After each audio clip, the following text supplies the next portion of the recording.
There we go.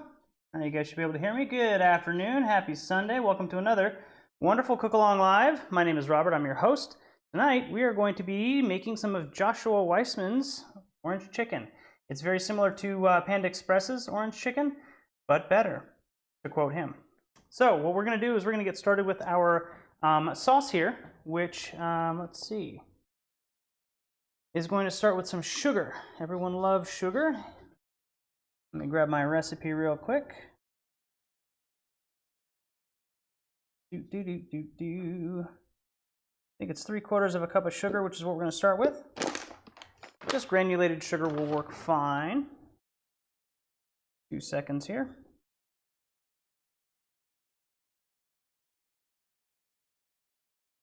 There we go. Yep, 3/4 cup of sugar is what we're starting with. We're going to go ahead and put it on our pot. Our pot's on no heat yet. We're just going to get that started once we get our sugar in there. I'm just going to use a 1/4 cup. Do 3 scoops. How's everybody's week been going? How's your weekend? Everyone getting geared up for Thanksgiving? Very much looking forward to that. I'll be doing a all-day cook-along special on Thanksgiving. We'll be making turkey, mashed potatoes, cranberry relish, a couple of other things. There's 2, and here is 3. Is there anything specific that you like to eat for Thanksgiving? Something that you always look forward to? Maybe I'll put that on our cook-along as well. Let's get that out of the way. Next up is 3/4 cup of white vinegar. In this case, I'm just going to go ahead and use my... I'll keep using the 1/4 cup. Thought I had a 3/4 cup, but I don't. Just have a 1/2 cup. The reason we're going to get our sauce started first, this takes a little bit of time to kind of simmer and come together. We're just going to take our time with this, get it started. While this is cooking, we'll break down our chicken and get it all floured up and ready, breaded up for frying. And we'll get that going as well. Now we want 1/3 cup plus 1 tablespoon of dark soy sauce. We'll go ahead and grab our 1/3 cup. Pour that in.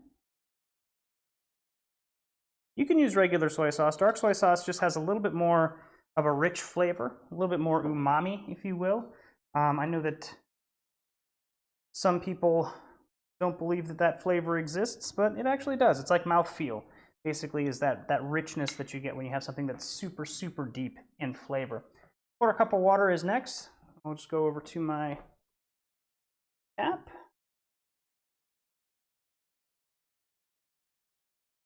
We'll very gingerly walk this back and try not to spill it all over the place. 1/4 cup of water. I got to put another tablespoon of soy sauce in there. So there we go. All good with that. So we're going to put in a splash of rice vinegar. Unseasoned or seasoned will work. They're both equally good. Really kind of comes up to your tastes. Should probably be about a tablespoon, but you can adjust this to whatever makes the most sense for you. I'm also going to grab some Mirin, which is like a sweet cooking wine called rice seasoning. And again, about a tablespoon, but you can put in however much you'd like. Whew. Last but not least, we want about a tablespoon of cornstarch. And I don't have a clean tablespoon, so what I'm going to do is use a teaspoon and just do 3 scoops. 3 teaspoons equals a tablespoon. There's 1. There's 2. And there's 3.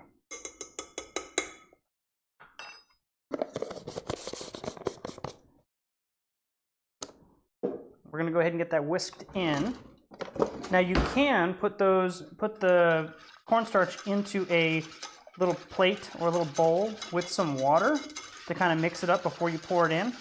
Totally up to you. I find that it works just as well just to throw it in. And just make sure that you whisk until there are no lumps. And then we're going to get our hot plate on medium-high to high heat. And we want to bring this up to a boil.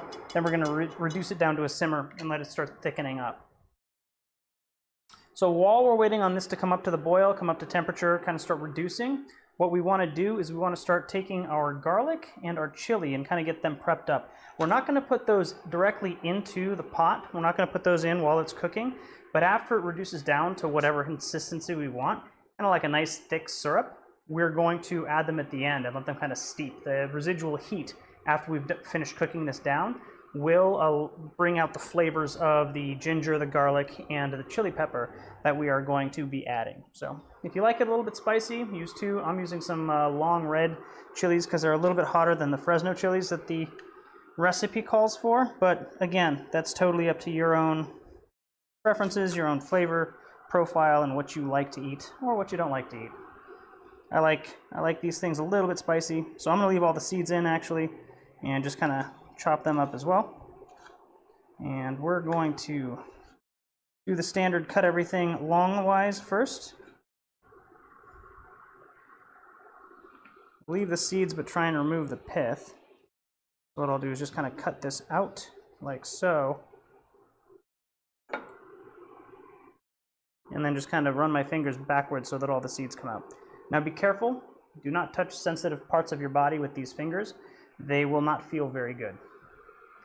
Well, they might for a second, and then the heat will start kicking in, and then they won't feel that great anymore. All right, so same thing, we're just going to kind of cut this lengthwise, move our microplane out of the way so that the butt of our knife doesn't keep hitting it.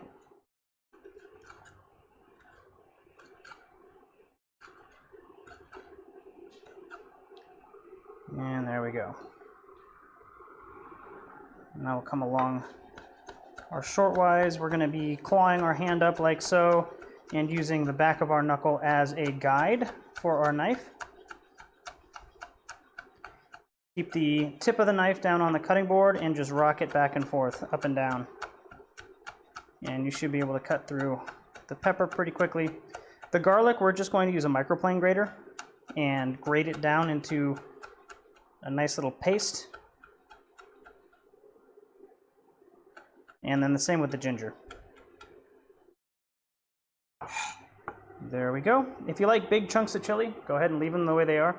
If you want to mince them down a little bit more, it's very easy. Just hold the kind of the heel of your knife, if you will, and then just right in the knuckle, first knuckle area of your fingers, hold it down against the cutting board like so. And then all you do is rock up and down with your right hand or your dominant hand, holding the heel of the knife. Just rock up and down, and you can do this neat little chef trick and look super fancy, and all you're doing is rocking the knife up and down. Now you'll notice that I am chopping all of my seeds up as well as the chili, and we'll notice that also our sauce is boiling. Take it off the heat so it doesn't boil over. Set it down, put it down to medium-low.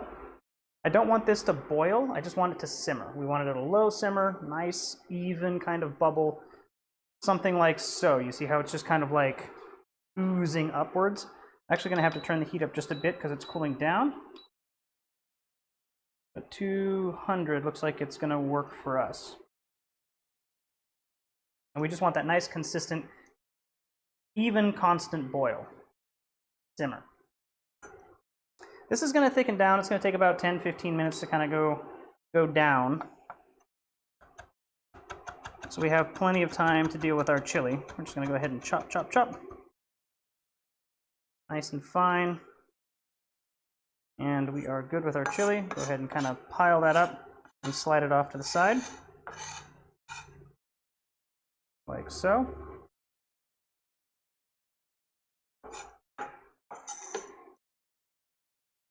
Nice little pile. And I'm not seeing any chat, so I'm assuming you guys are not saying anything. Although, if you want to say hi, let me know the chat is working. I would appreciate it. All right, we're going to take our ginger. We're going to get this peeled. We want about a 2-inch knob of ginger.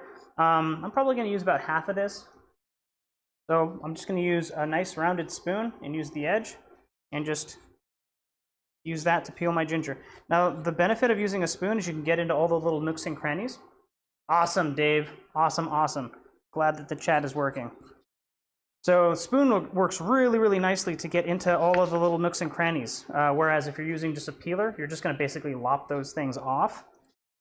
So with a spoon, you can just kind of like get into the crease, keep the shape of the ginger, not waste any of the actual flesh of the ginger, the root. You can get off all the dry bits, like so.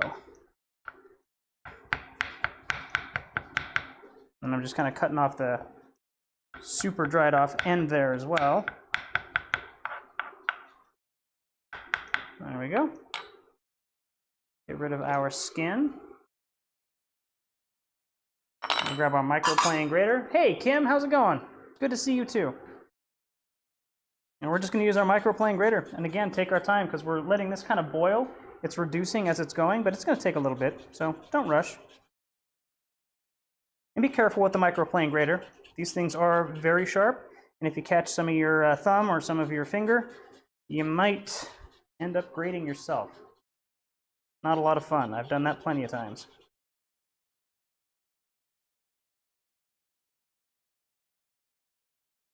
And we're basically going to come up with about a little bit more than a tablespoon of grated ginger, then we'll move on to our garlic.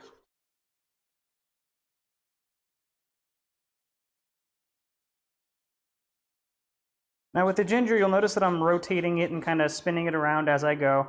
And that's really, the edges tend to grind down a little bit nicer than the flat sides. So I'm just trying to kind of keep a corner against the grater at all times, if I can. Just tends to make things go a little bit faster. You don't have to push down very hard, as long as you keep rotating it around. And then again, just being careful with your fingers.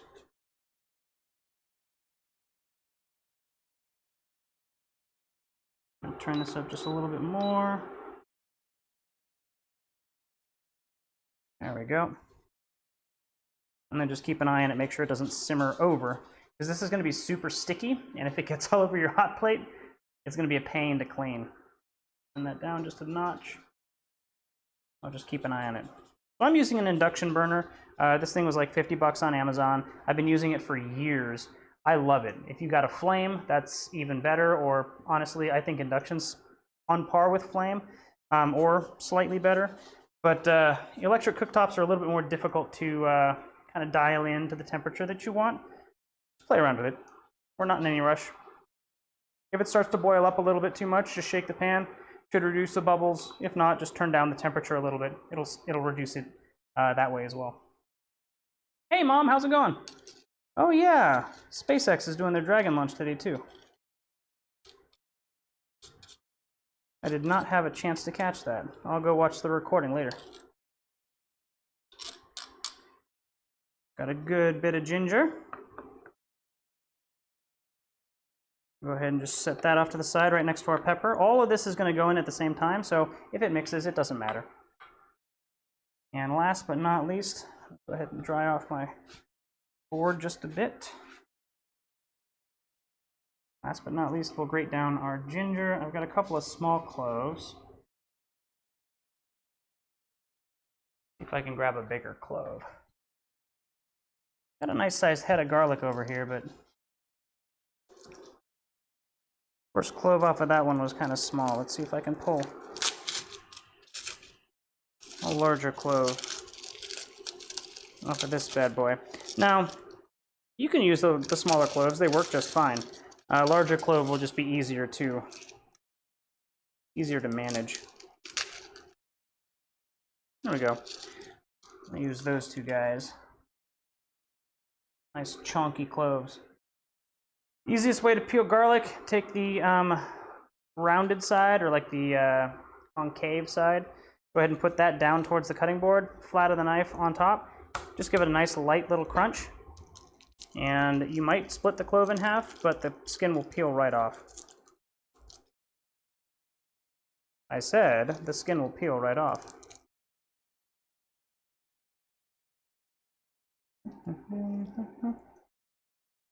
Sometimes they're a little bit touchy. There we go. And here's the other one. We'll put our rounded side down. Just give it a nice light little chunk.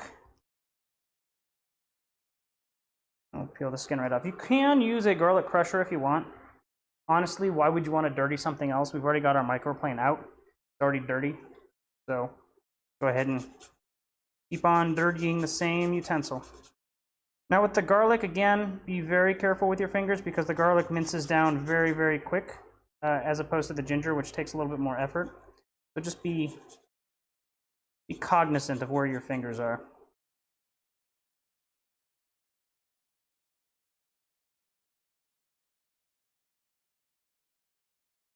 My least favorite thing is when I catch a knuckle in one of these microplanes. That's never a fun day. Go ahead and just get this ground up. If you have bigger chunks, you can 100% throw them into the sauce as well.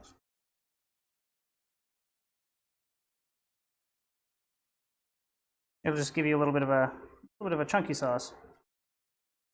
But the more you can grate, the better it kind of dissolves into the sauce. I'm going to use the spoon and just kind of scoop everything out onto the cutting board. Really nice way to kind of get everything out of the little crevices in your microplane.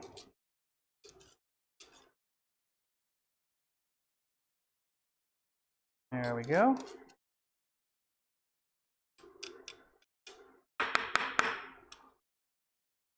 And then it also serves as a nice little scoop to move all of your sauce pieces, sauce aromatics as they were, over here. And I'm just going to put the ginger and the garlic on top of one another. That's fine.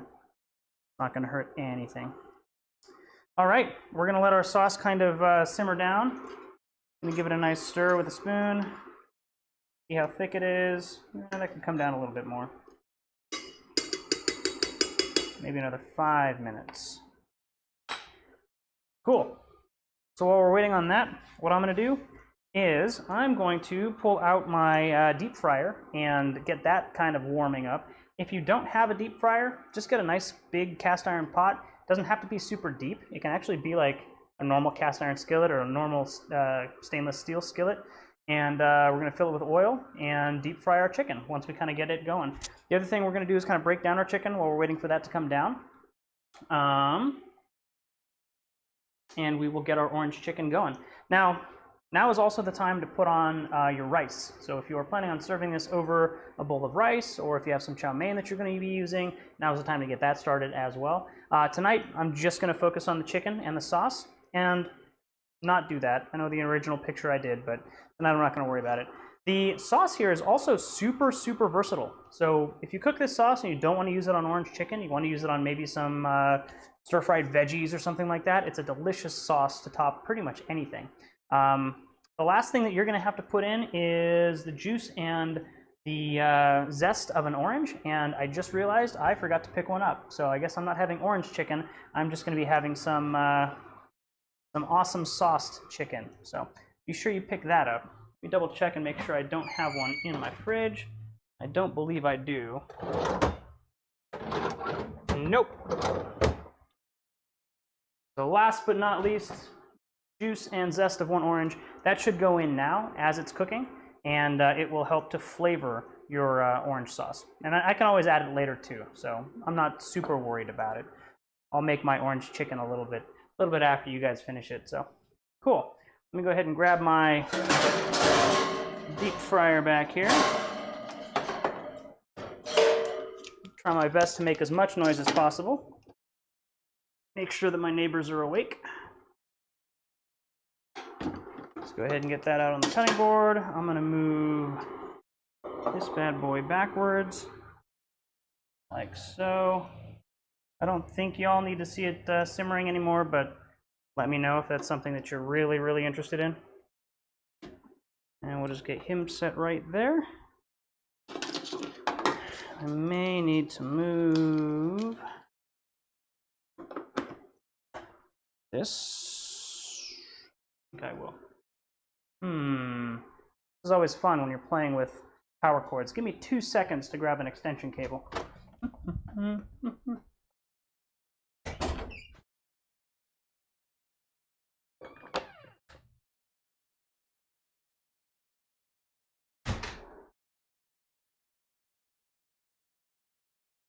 Oh, thank you.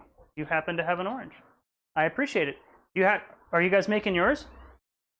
What you want? Extension cord? Huh? Extension cord? Extension. Thought I had one wrapped up in here. I had a whole bunch that. Are they in the shed? Yours. Oh, right there? Yeah. Perfect. Thank you.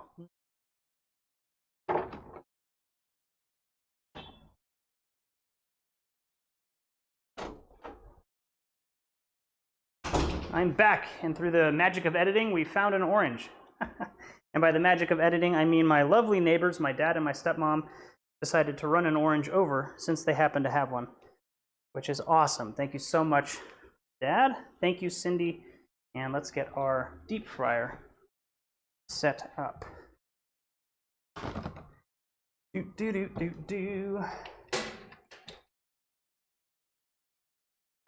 Now, they always say, do not plug your deep fryers into an extension cord. And I totally understand why they say that. If you are cooking with a group of people and it's in a high traffic area, you could send a deep fryer flying across the room, which is less than ideal. I'm cooking here in my house by myself, so I am willing to take the risk. The other problem with these things is the cord. Look at this. The cord is like 1.5 feet long. It won't reach any of my plugs. So we're just going to do all kinds of fun stuff here.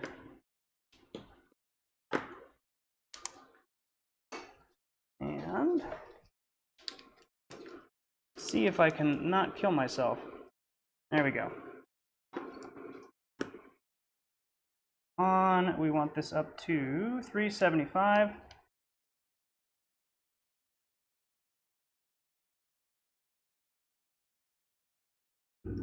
And we'll let this start heating while we work on dusting our chicken. Cool, cool. All right. We got our sauce going. Let's go ahead and cut our orange and zest it. So I'm going to go ahead and just zest the orange real quick. You don't need a lot of zest. Don't go through the white part of the orange. You want this to still be pale as you're zesting it down. It is going to lose the outside of the skin, which is what you want. That's the zest. You don't want to get all the way down to the pithy part, because that's just bitter. It's not going to add any flavor to your sauce. We're going to go ahead and zest the orange first and then juice it into the sauce. Zesting it first makes it a lot easier. There we go. And again, don't get too aggressive with this. You just kind of want the outside of the rind. You'll notice we're only using 2 things so far, or I guess 3 things with the knife. We got a spoon, we got our zester, and we got our knife. Trying to keep as many utensils as we can clean so that the cleanup is not as intense. Cool. So the orange is zested. Again, just make sure you get all of that zest out of the knife, because we've got plenty on the cutting board. However, we got a ton left here in the zester, in the microplane. As much of that goodness out as we can. It's going to be a little bit garlicky, a little bit gingery, since we just grated the garlic and the ginger in here. The thing is, it doesn't matter, because we're going to be adding that to the sauce anyway. So get that set over there. We're going to go ahead and put our zest directly into our pot. Let that cook down, give it a nice little stir. Our sauce is thickening up nicely, so I'm going to probably call that quits in just a second. Then we'll get started with our chicken. Stir.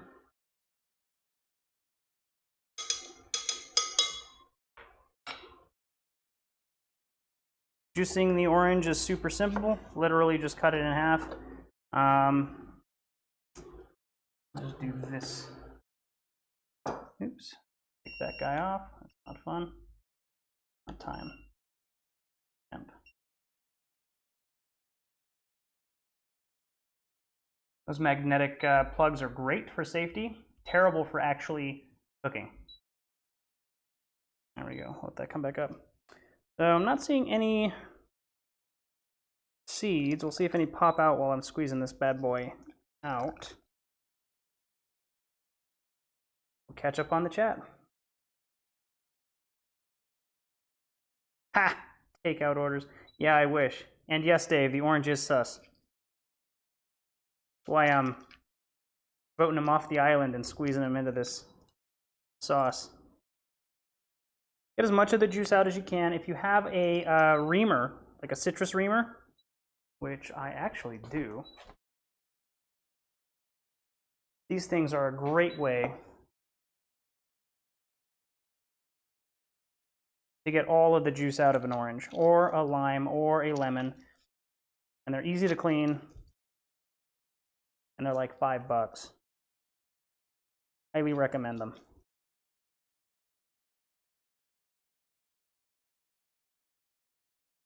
There we go. And we'll go ahead and strain this sauce out when we're done, or we'll just fish out the large bits. But for now, we'll just go in and ream away.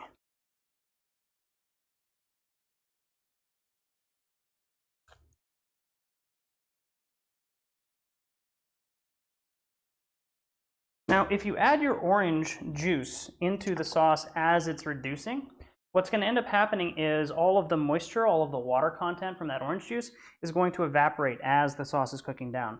If you add it closer to, what I mean by that is it's going to result in a milder orange flavor. If you add the sauce towards the end, like I just did, it's going to be more intense. It's not going to reduce as much, and so you're going to have a much stronger orange flavor. I'm going to go ahead and just get those going like so. And we'll just set that over there.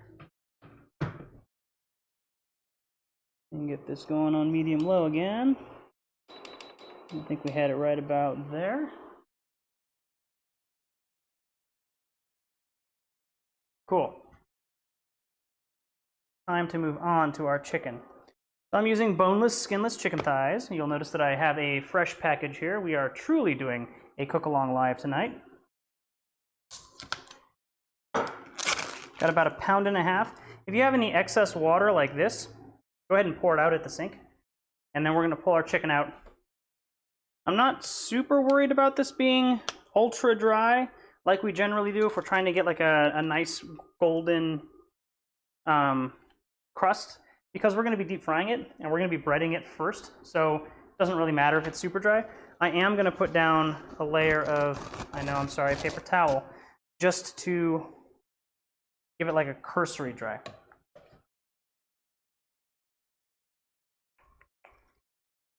Basically what we're doing with this, giving it a nice little pat, setting it aside. We're going to cut these into 1-inch cubes, or really any size that you feel is good. If you like smaller little chunks of chicken, cut them smaller. Don't cut them too small because you'll actually dry them out in the oil. I'm going to stack those guys on top of each other.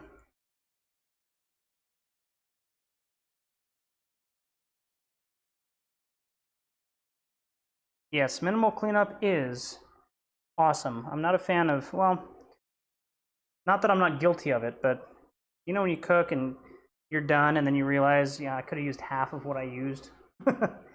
Happens to me all the time. It's always a nice treat when I'm like, oh, I can just use one thing this entire cooking session and only have to clean the one thing.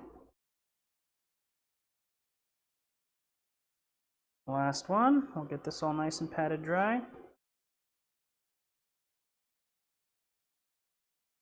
Not worried about it being super dry. I just don't want it to be slimy while I'm working with it.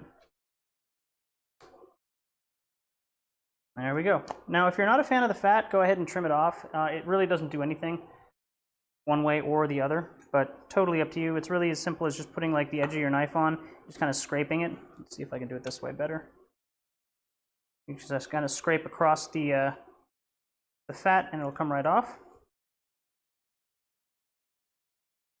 And then you can just kind of remove it Keep it if you're making stocks, if you make homemade stock. I don't know if you guys saw my Instagram story from the other day. Oh, that's my timer. All right, go away. Stop it. But if you're making stock, the chicken fat is excellent for flavor. And give this a quick trim. And then really it's as simple as saying, cool, I want things to be about this big.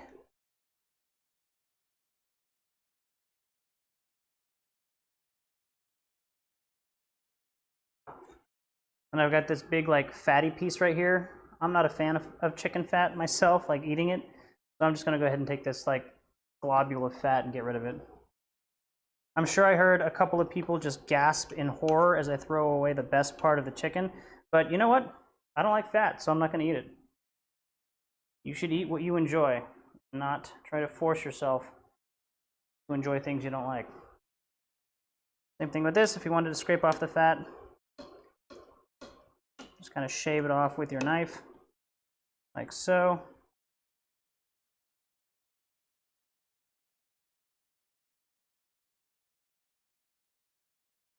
Now we'll just cut this into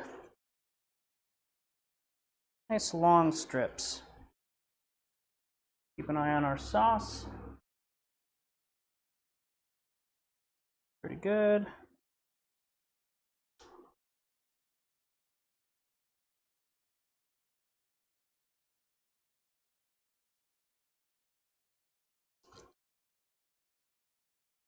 And I'm just going to trim the fat off of this and then use the whole thing. Go. Perfect.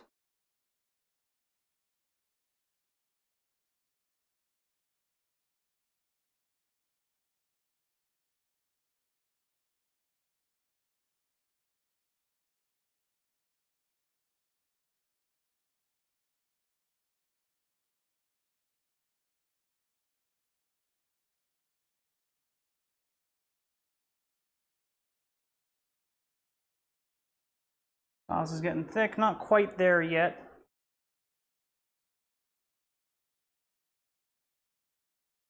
We're going to wait till we take it off the heat before we put our ginger and our chili pepper in.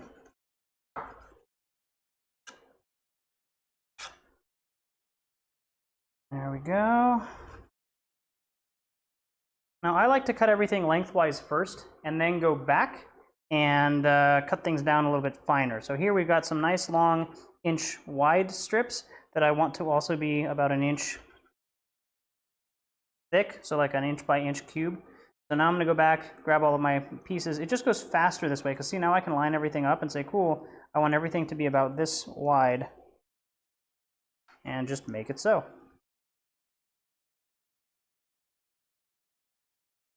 You'll also notice that these chicken strips are pretty thin, so they're not very, you don't need a very deep thing to be putting frying oil in. So if you just have a pan, it works beautifully with this.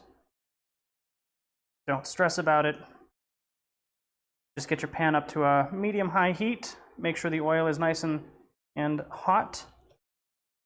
375 is what you're going for, so if you have a thermometer, go ahead and use it. If you don't have a thermometer, get it warm, get it hot. Make sure that when you put your chicken in, it's frying well. Although you really should get a thermometer.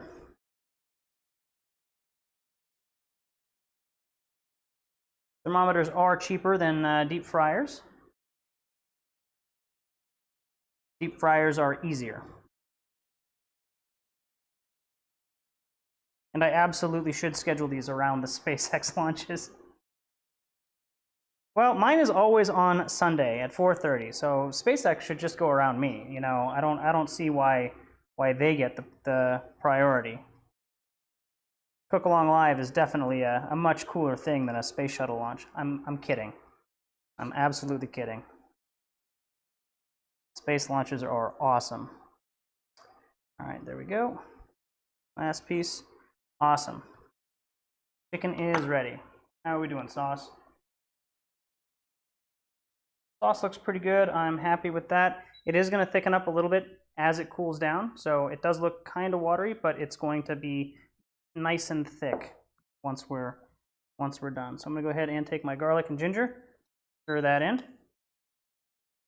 and go ahead and grab my chili pepper and stir that in as well. And I'm just gonna set it back over on the hot plate with the hot plate off.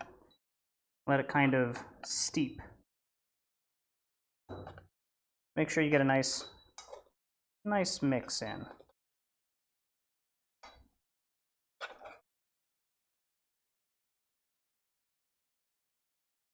There we go. And put a little bit on here. We're gonna let it cool down just a bit. And we'll give it a taste. See how we did. Move that over there. We'll put you on cancel. Don't want you beeping at me all night.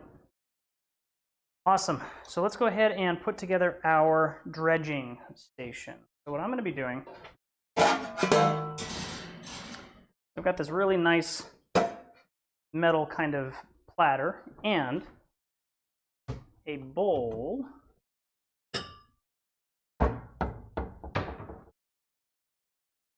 And in the bowl, I'm going to put 2 eggs and a little bit of water. That's going to be our egg wash.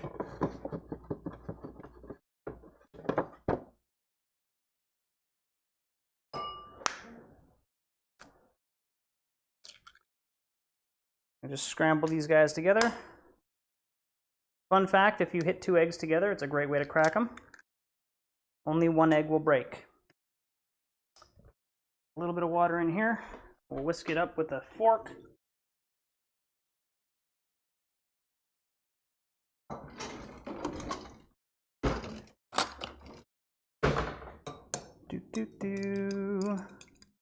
I would love to continue to use that spoon, but a spoon is not very good for whisking. Not enough tines. There we go.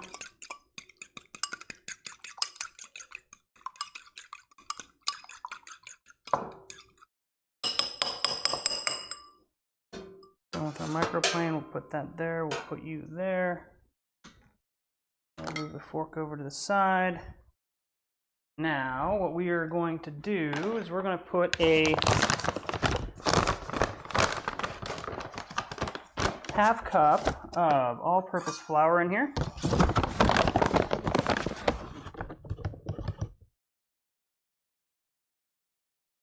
I'm going to spread it around the bottom. And then we're going to put a full cup of cornstarch.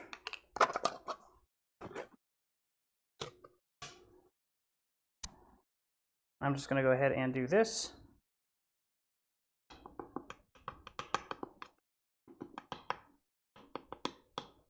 Half a cup. Half a cup.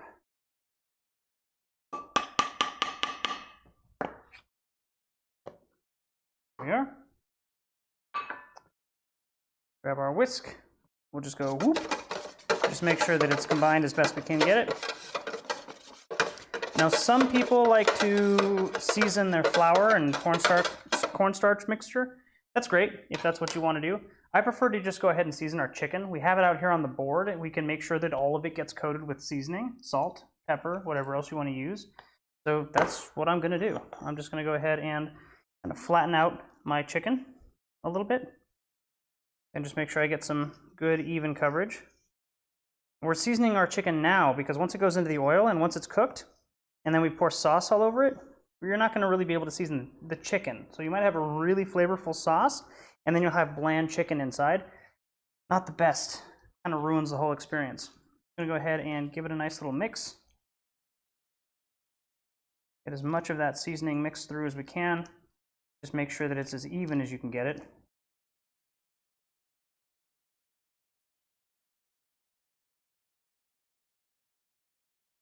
Now with my oil, what I'm going to do is I'm actually going to put the basket into the oil, like so. Now, as I am flouring the chicken up, I can dip it into the oil and let it go, and the basket will catch it, and I can just lift it out of the oil when it's done.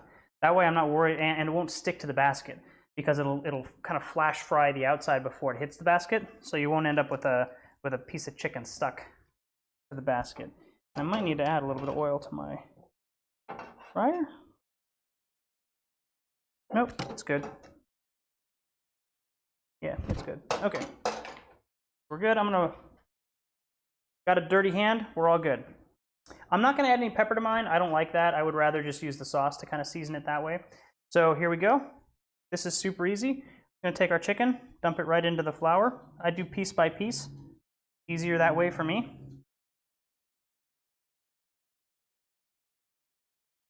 And this is also a great way to kind of figure out how much you're putting into the oil at the same time as well.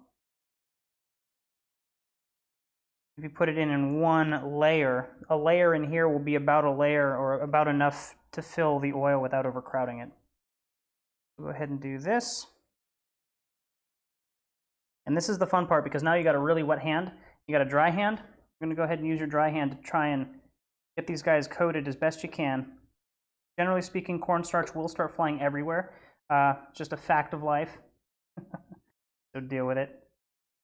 I'm going to go ahead and just leave these guys in this cornstarch as I continue. I'm going to use this as my staging and my holding place. So as I flour them up, as I cornstarch them up, I'm going to go ahead and move them from the front to the back, shaking off any excess. They're going to pick some more up when we put it to the back, but the more you can get off before you move them, the easier it'll be before you put them into the egg mixture. Make sure you coat everything. You want these chicken pieces to be totally coated. Oil is ready.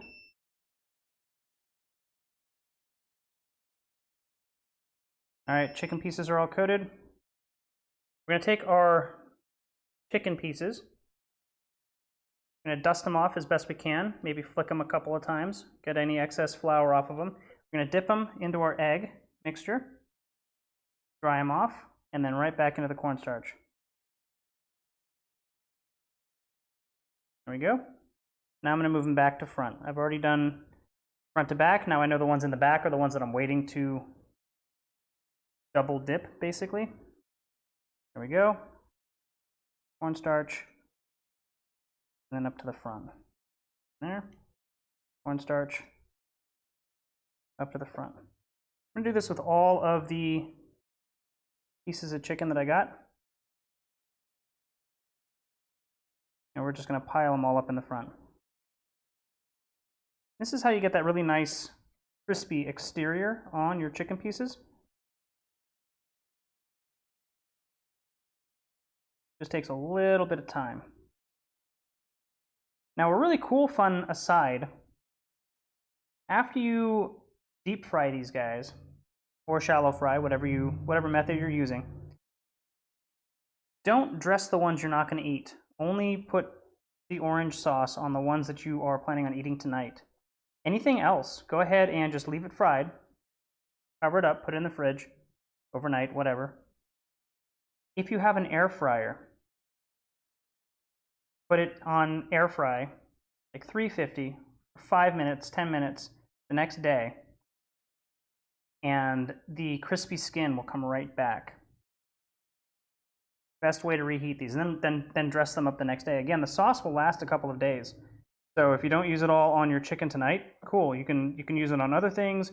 You can put it in a jar and store it for a couple of days, probably up to a week. There's nothing really in there that would go bad I can think of.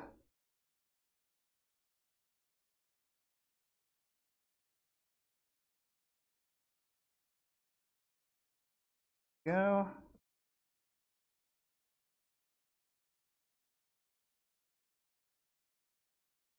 Almost done.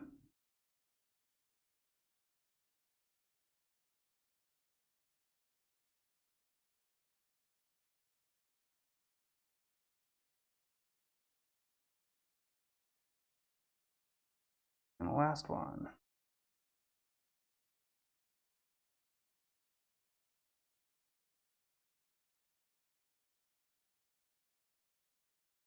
I'm definitely getting that orange aroma from the sauce. It smells so good. All right, so we're ready to go ahead and put these in the oil. I just leave my hands all gummy. I feel like this gives me a little bit of protection in case my finger touches the oil. It'll get the flour instead of my finger. And then I'm going to just dust off any excess flour. Again, just maybe give it a couple of taps with a finger. And I'm just going to slowly lower it into the oil. You can see the bottom, I can actually kind of float it around in here, and then I'll just let it go. And I'm just going to do that with all of my pieces here of chicken. Grab it, float it through the oil, let it go. Grab it, dust it off, float it through the oil, let it go. Make sure you're putting these in one layer. You're not putting them on top of each other. So if you'll notice that I'm kind of going further and further down on that one side of the oil. And that's what you want to do. You want to just make sure that you're spacing them out so that they can't stick together. They won't stick to the bottom of the fryer this way. And just be careful. Now at 375, your oil shouldn't be spitting at you. It should be bubbling, it should look really nice, but you shouldn't get things hissing and spitting all over the place at you. That's also kind of what the coating takes care of as well. Putting this flour mixture on top, it dries out the skin, so there's less moisture to evaporate or flash fry, and so you won't get all of that hissing and spitting. We're just going to put these in the oil for about 5 minutes. Hi, we have a guest. What's that? Oh, thank you. Somebody made me rice. Ha! Man, it's nice having neighbors. So for those of you who don't know, my dad and stepmom, they went on an RV adventure after selling their house last year. You can find a little bit more about that. I had them over on last week's Cook Along Live, and they talked a bit about it. Their home base is actually the side of my house. I've got a really nice side yard. They just parked their RV there. I've got all the hookups on that side of the house for them. They hook up, and they basically live next door. One of the benefits is I mentioned I don't have rice, and they cooked me rice and brought me rice. So, you know, you win some, you lose some. I think that's a pretty good benefit. I'm not gonna complain about that. Now, while this is frying, I got 5 minutes. I'm gonna go ahead and just start with my second batch. There's no reason to wait on that to go. I'm just gonna go ahead and get the next bit floured up. I can probably get these guys floured, egged, and floured again before those guys are done cooking. And again, you just kind of want to go with one layer of chicken. And then as you dust them up, move them to one side. And just make sure you get them all coated. There we go.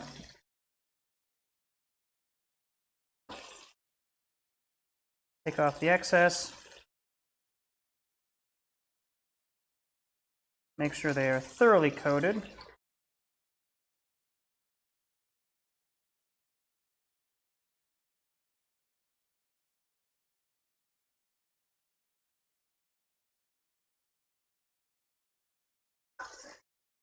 Kind of glancing at my chicken as I'm doing this in the fryer, just to see what color it's turning. Make sure it's not getting too well done.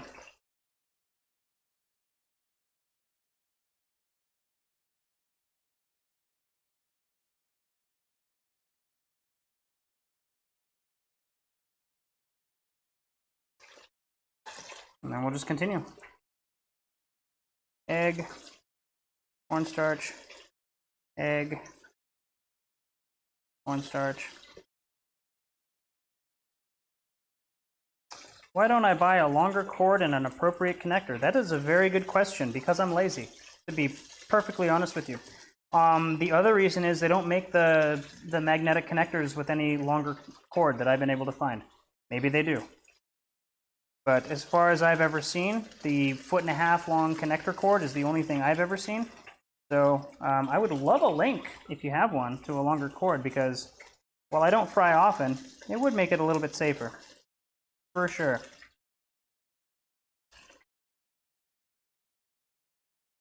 But then again, if you want safe, you're not cooking, are you? I'm kidding. So notice all of the chicken here is floating up to the surface, dancing around, looking great. You'll notice that none of it is stuck to the grate, which is exactly what we were going for. Keeping everything nice and loose.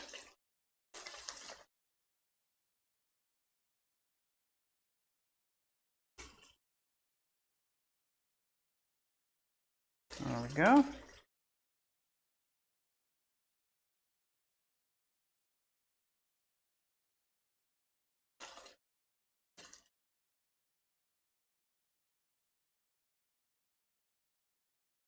And this orange chicken recipe makes enough for 4. So if you're sitting here going, wow, this is a lot of effort to make your own orange chicken, it's 4 people's worth of orange chicken. And it's cheaper and much tastier than what you might get at some other chain stores that also make orange chicken. Also, the leftovers are a lot better as well, because you can get them crispy again. It's impossible to get the orange chicken from any of the other places I've been to crispy, because they douse it all in sauce and that's what you get. Here, you control what you're putting sauce on, and then you can air fry or throw it in the oven or whatever.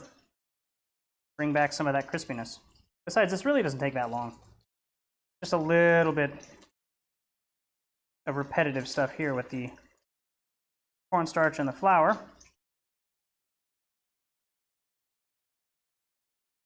But a little bit of work for a lot of gain. Go. Doggo. No barking. There's nothing to bark about.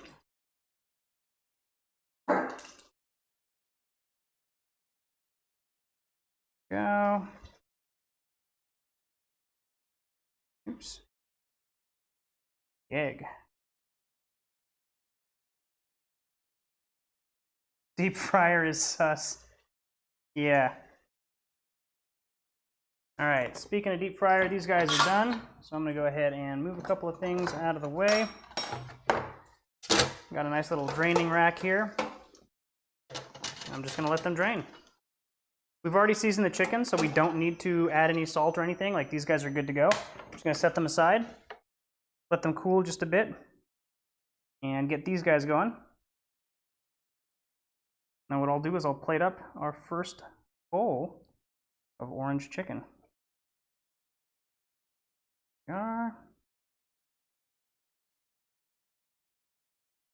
Egg.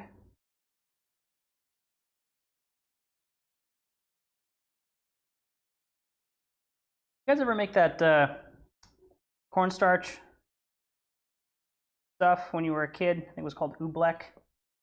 Just add cornstarch and water in the right ratio, and it becomes like that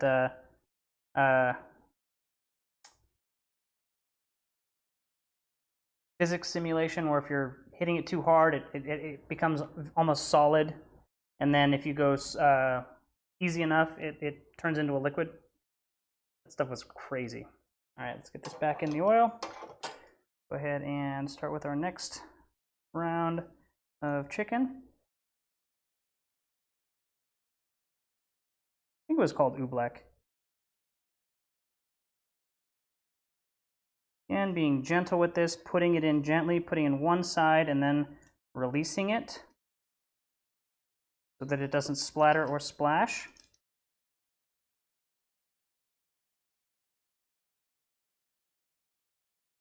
Not tossing our chicken in there.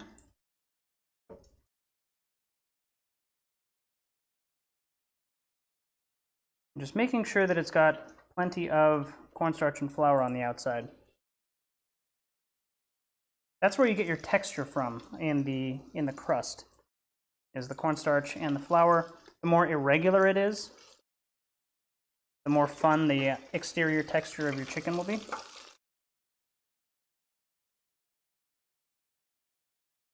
And that's why I'm using this as both a holding place and the kind of dusting bowl. If you get little bits of dried egg in here, and it sticks to the outside of one of these guys, that's where you get those really craggy, well done exteriors. There we go. Almost done with round 2.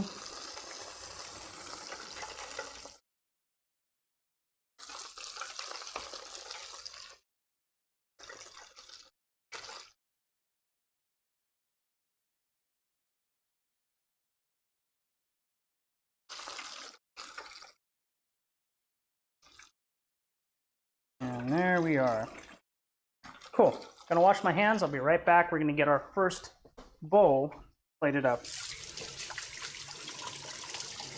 So, as I was asking earlier, what are some of your Thanksgiving go-tos? What are some of the nostalgic dishes that take you back to Thanksgivings of yore when you were a young whippersnapper? Excited for the holidays, for the break off of school. And hey, you know, if you get turkey and mashed potatoes out of the deal, that's an added bonus. Gonna also, while I'm over here, just rinse off one of my plates. And by plate, I mean bowl. Got a really nice set of ramen bowls that I found on Amazon. They work wonderfully for orange chicken.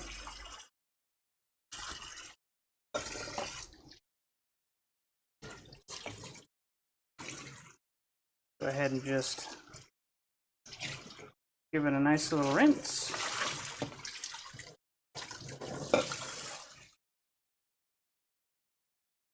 Now we got clean hands, clean bowl, good to go.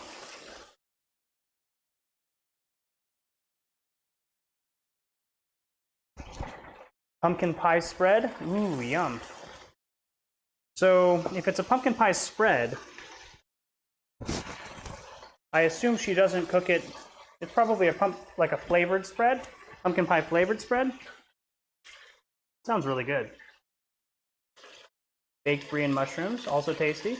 Non-Newtonian fluid. That's exactly what I was thinking of at the end. Thank you for fixing me on that. Oobleck was awesome. Extension mag cable. Yeah, that's what I'm doing. An extension cord plus a mag cable. But the mag cable itself says do not use an extension cord. Do not use anything but the cord that was provided with this deep fryer is what it says. And it's about this long, which they say size doesn't matter, but I mean, with a cord, it kind of does. I'm gonna let this go for just a little bit. We're gonna go ahead and get this started. As far as our plating goes, got some beautiful looking rice here. Go ahead and scoop a little bit in.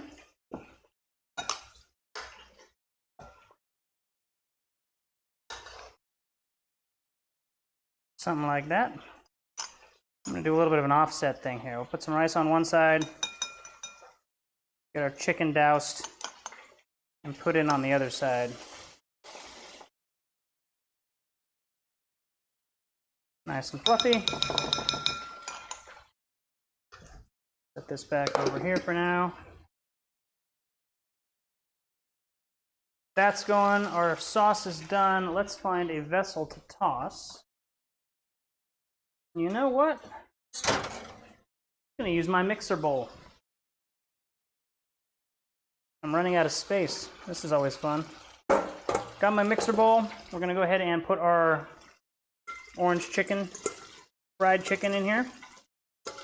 Feel free to go ahead and take a bite of one of these just to kind of give it a taste, see what it tastes like. Make sure you seasoned it properly. Oh, that's good. Good seasoning, cooked through. I'm gonna go ahead and grab our sauce.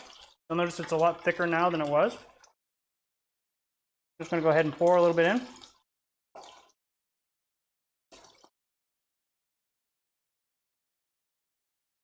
Make sure you get some pretty good coverage. You'll notice that you got a pretty good amount of sauce, so you probably won't end up using all of this on your orange chicken. Oops, and I kick this off, of course.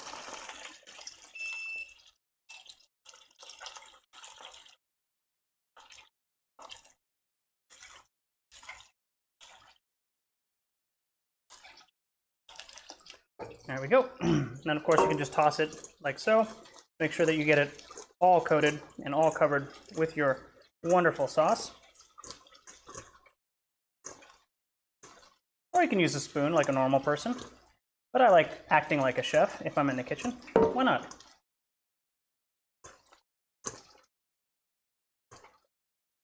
There we go. Nicely coated chicken.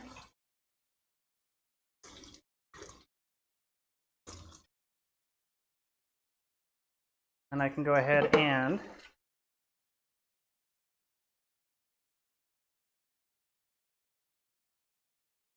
get this in on this side, like so.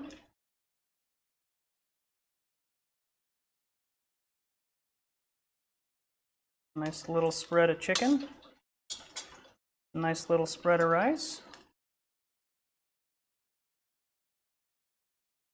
And then any extra sauce, we'll just go ahead and kind of spoon over the top to give it that extra gloss.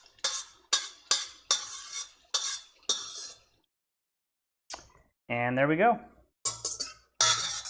Orange chicken in the style of Panda Express, but better. If you watch Joshua Weissman, you'll get that reference. Done. Now I'm gonna zhuzh mine up just a bit. Got some black and toasted sesame seeds right over the rice. Perfect. Last little bit here. I'm gonna grab a scallion.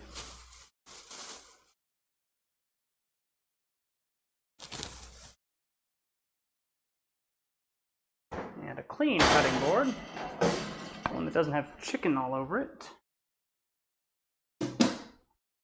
You guys aren't going to be able to see me do this off camera because I'm over off to the side, but I'm going to quickly cut this down using a clean knife as well.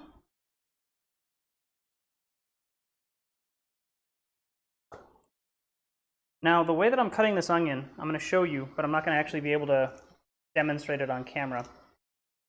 Cutting everything at a nice angle, and what that does is it gives you a much longer slice of onion, and it looks really cool when you dress it up on something. So everything that I'm cutting is going to be a nice oblong shape here.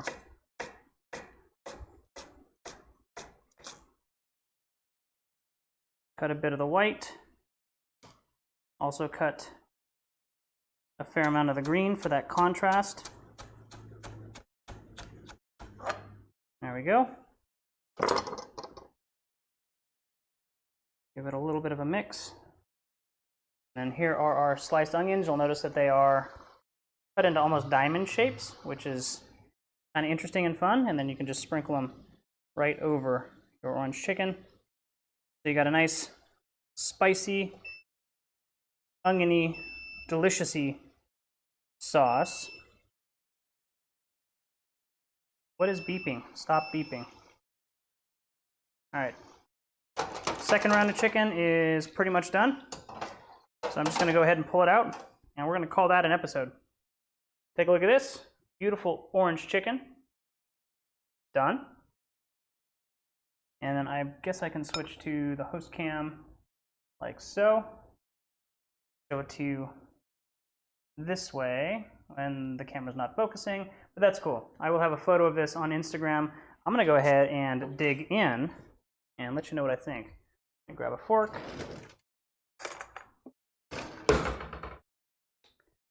Grab one of my chickens.